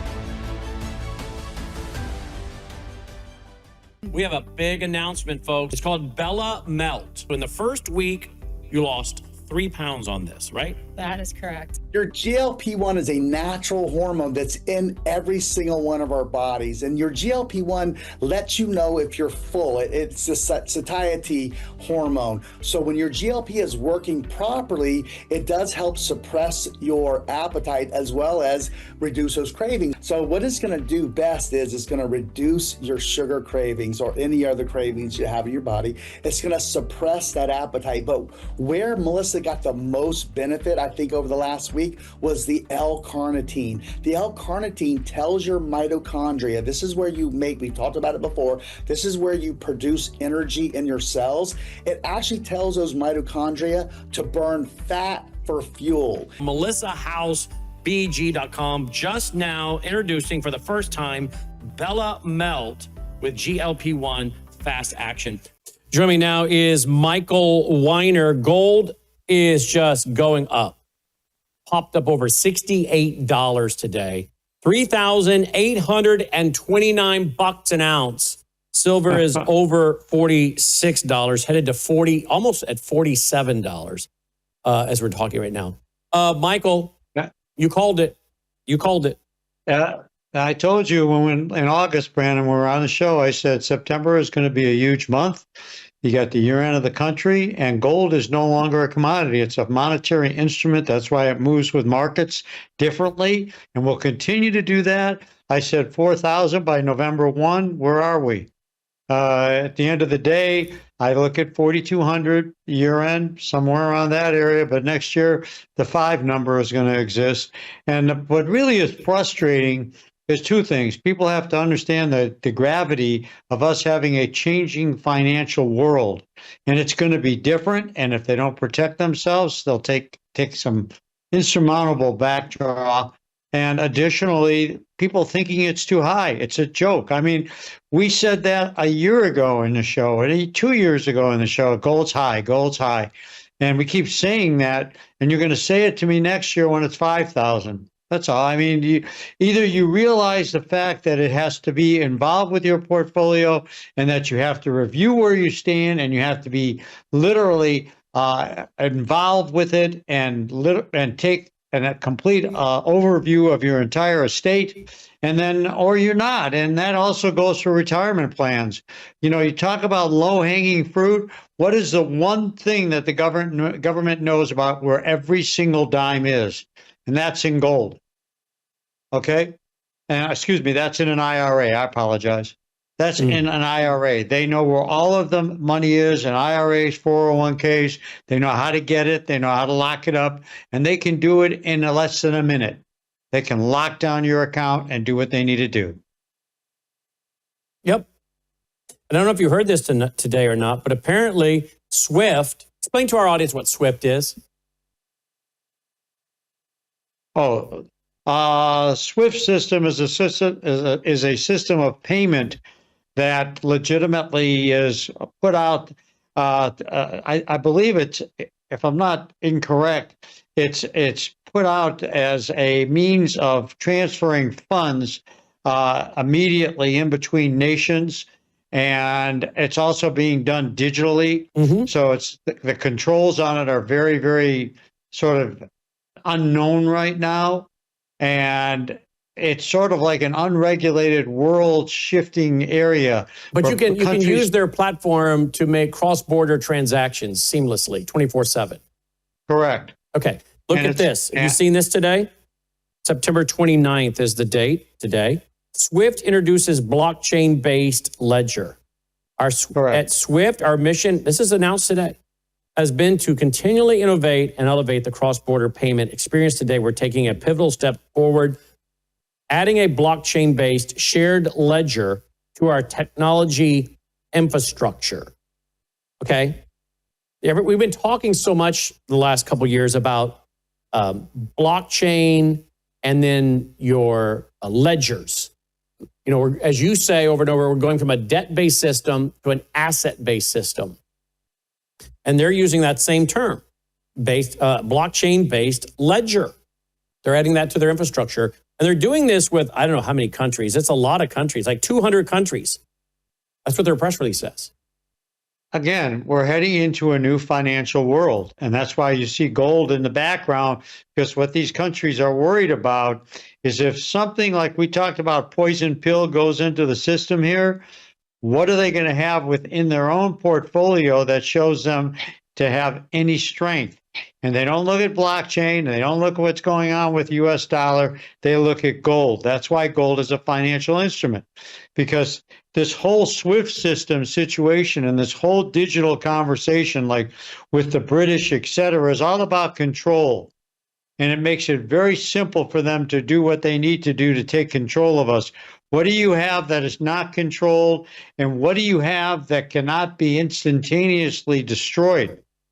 What can they destroy your money in any of these systems overnight? We talked about people that went to sleep and woke up and their bank account was empty and they had to call the bank and try to figure out what happened. That could easily happen here. Well, Vietnam, they erased 86 million bank accounts. Gone. Yep. And this gives them the capacity to do that. Here we go. As the record run on gold accelerates, U.S. gold reserves just exceeded 1 trillion for the first time in history. The U.S. now holds 2.4 times more gold than Germany, the second largest holder in the world. What is gold telling us? Let us explain. Can someone let the studio dog Dolly in for she scratches the door down? Whenever I'm on, she's got to come in. She has to come in to hear your wise, sage advice. There's no doubt about that. So the fact that the U.S. has added so much to our gold reserves, does this tell you that we're probably getting close to reevaluation from what, $42 to what, 4,000? What are they going to do? There's no doubt Basant made it perfectly clear in March when he took office that he wants gold all repriced and he wants it at the spot market. When that happens, and it's going to happen within the next 6 months or less, I might be out there too far, but when it does happen, this $1 trillion will be, 10 trillion, and it improves the balance sheet of the country and eliminates debt. So it's going to happen. Trump wants to do it. Basant wants to do it.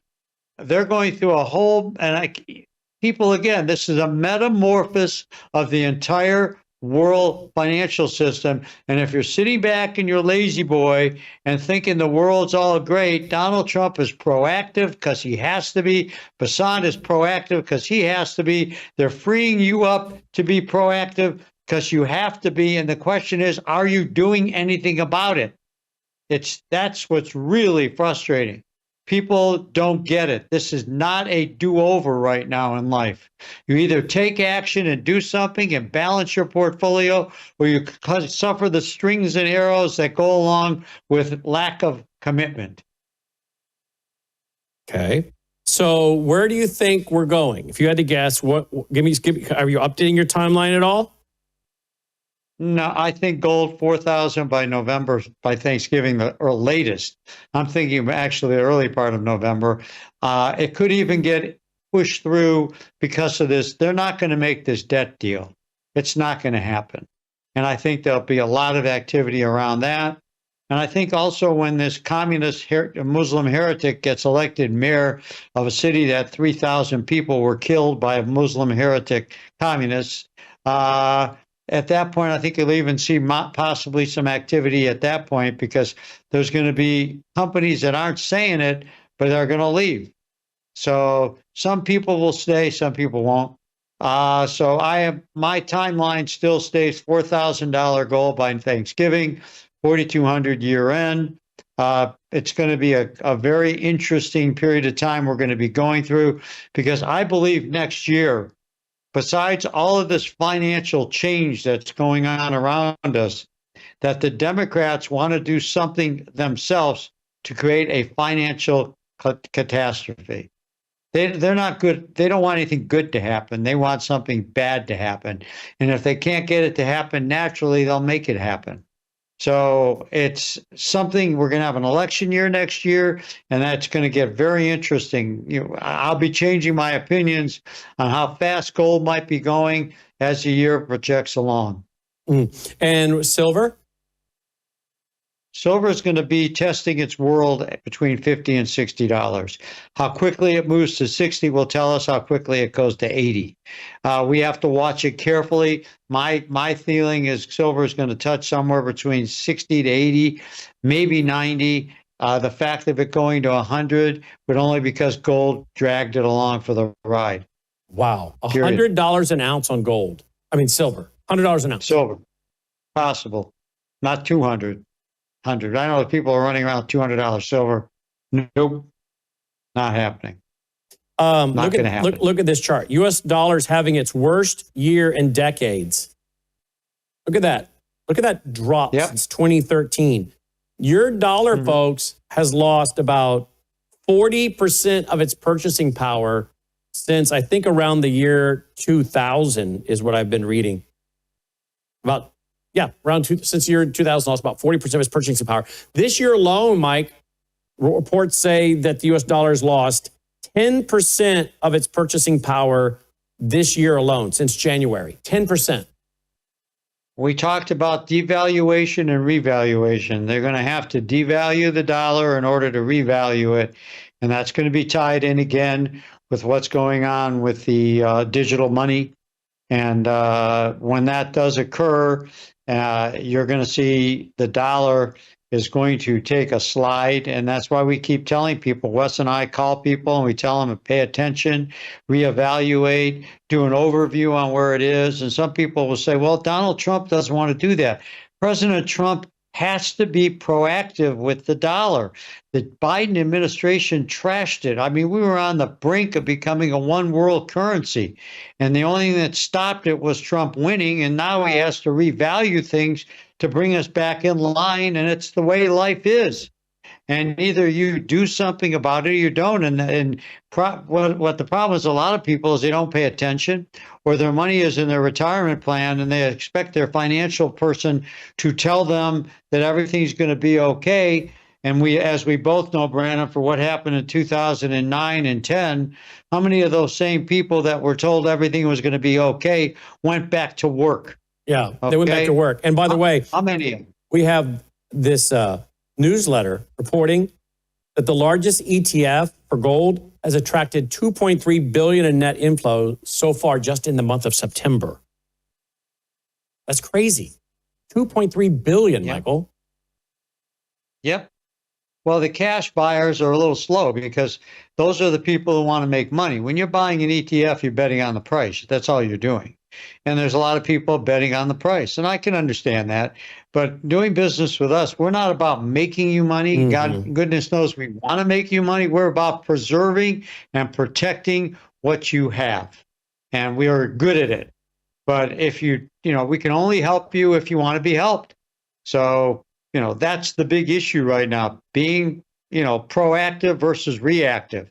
And there's It's just so much on the table in front of us economically right now. And people look at the stock market every day and the market's going up, the market's going up, market's going up. How is it going up when the dollar's going down? A lot of it doesn't make sense. It's going up because of speculation. When there's an adversity in the system, there'll be a correction, and the correction's not going to be massive, but it's going to be strong. It's a big issue. Yeah, it is. Yeah, it absolutely is. Well, it's crazy to see what gold has done just today alone. Up over $3,800 today. About $3,830. Over $68 today. $69. And silver is up almost to $47. So again, you want to get your free packet of information, go to worldviewgold.com. It's not about making money. It's about trying to preserve what you've worked your whole life for, not having it debased, inflated away. Again, just since 2000, your dollars have lost about 40% in their purchasing power, 10% already just this year since January 2025. Right. Worldviewgold.com, worldviewgold.com, or you can text Wes your name and number. He'll send out the information to you at 602-558-8585. Find out how to put gold into your IRA, take possession, bullion, or numismatic, 1933 and older, that allows for protection. And you can also do silver. Right. All right. We'll talk to you a little bit later in the week, Michael. Look forward to having you with us in town this weekend. See you soon. Dolly's very excited. She is. She's very eager to meet you in person. See you later. Michael Weiner checking in tonight. Worldviewgold.com. Worldviewgold.com. All right, guys, that's our broadcast for tonight. Before we conclude, would you consider going to worldviewfoundation.com and making a contribution of any size? We really need your support, folks. Look at all the programming we push out absolutely free of charge. Absolutely free of charge. We need your support. We're a listener-supported network. You'll receive a tax receipt about the first week of February with our EIN number and everything if you make a contribution. You'll also find our phone number there if you prefer to support us through the mail. Or you can use the phone number. Leave a voicemail for Melissa or text her, and she'll get back to you and help you make a contribution over the phone. It's so important that we have your support. So thank you to those of you that already are supporting us. And if you aren't, please consider doing so. Would you? Sure appreciate it. All right. At the very least, you can get those business cards, right? Get some of these business cards. They're free. Pass them out. Tell people about Worldview Tube and all we have to offer. Okay, will you do that? Worldviewstore.com. All right, roll the music, guys. Let's call it a night. Now, remember, I'm going to say it a couple times. I'll be off Wednesday, Thursday, Friday. Because I know when I'm off the air, people panic.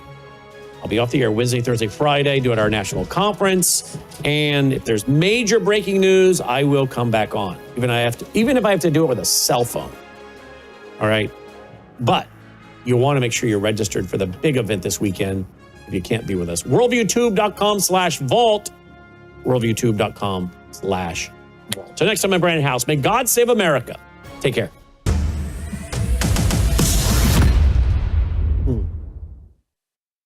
Tonight on the Worldview Report, top military brass are reportedly crafting plans to strike Venezuelan drug cartels inside the South American nation, possibly using drones and other weapons. Another bloody mass shooting takes place on Sunday at a Michigan church full of Mormon worshipers. And violent protests break out at an anti-ICE facility in Chicago.